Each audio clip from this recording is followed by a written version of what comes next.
আজ আমি তৈরি করব গুজরাটি ডাল। এটা টক মিষ্টি ঝাল এই তিনটে স্বাদই লাগে আর খেতে খুবই সুস্বাদু হয়। নমস্কার বন্ধুরা, আমি মৌসুমী উইথ মৌসুমী চ্যানেলে সবাইকে স্বাগত। প্রথমে আমি হাফ বাটি অড়হর ডাল আর কিছুটা চিনে বাদাম 1 কাপ জল দিয়ে 15 মিনিটের জন্য এটাকে একটু ভিজিয়ে রাখবো। 15 মিনিট ধরে অড়হর ডাল আর বাদাম যে ভিজিয়ে রেখেছিলাম সেটাকে এবার প্রেসার কুকারে সেদ্ধ করে নেব।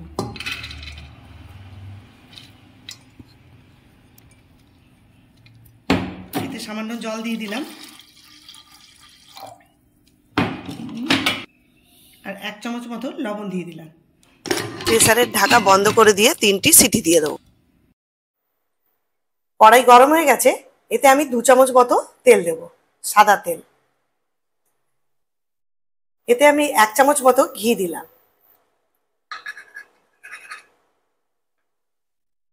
গুজরাটি ডালের জন্য আমি হাফ চামচ কালো সর্ষে, হাফ চামচ মেথি, হাফ চামচ জিরে আর কিছু কারি পাতা এগুলোকে ফোড়নের জন্য দিয়ে দেব।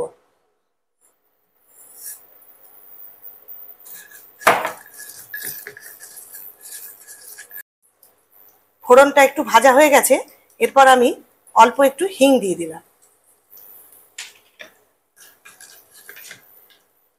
এরপর 2টো কাঁচা লঙ্কা কুচি করে রেখেছি, কাঁচা লঙ্কা আর একটা ছোট সাইজের টমেটো সেটাও দিয়ে দিলাম। আমি এটা 1 মিনিট মতো ভেজে নেব। আমার 1 মিনিট মতো ভাজা হয়ে গেছে। এই ডালটা খেতে খুবই সুস্বাদু হয়। আমি এক বান্ধবীর বাড়িতে এটা খেয়েছিলাম, তাই আপনাদের সঙ্গে এটা শেয়ার করলাম। এরপর সেদ্ধ করা ডালটা এর মধ্যে ঢেলে দিলাম।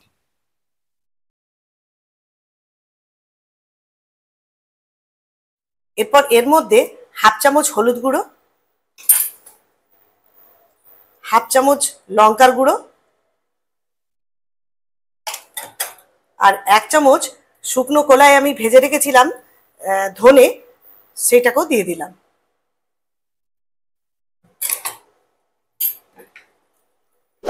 এটাকে একটু ফুটিয়ে নেব।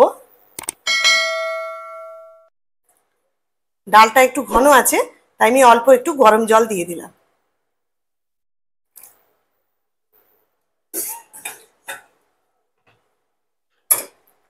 এর মধ্যে অল্প একটু গুড় আর একটু তেঁতুলের কাঠ আমি করে রেখেছিলাম সেটাও দিয়ে দিলাম। 5 মিনিটের জন্য এটাকে আমি ঢাকা দিয়ে দেব।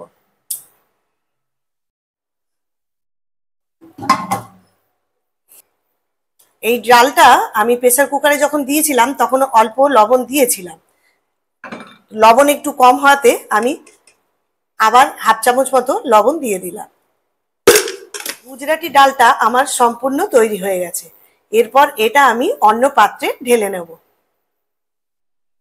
এরপর এর মধ্যে ধনেপাতা কুচি দিয়ে দিলাম। তৈরি হয়ে গেল আমার গুজরাটি ডাল। নিরামিষ দিনে বা যে কোনো সময় এই ডাল আপনারা বাড়িতে করতে পারেন। এই ডাল খুবই সুস্বাদু হয়। আমি যেভাবে করেছি সেইভাবে রান্না করে বাড়িতে সদস্যদের খাওয়াবেন। যদি এই গুজরাটি ডাল ভালো লেগে থাকে তবে অবশ্যই আমাকে একটা লাইক করবেন এবং নতুন বন্ধুরা চ্যানেলটিকে সাবস্ক্রাইব করে দেবেন। সুস্থ থাকবেন, ভালো থাকবেন। ধন্যবাদ।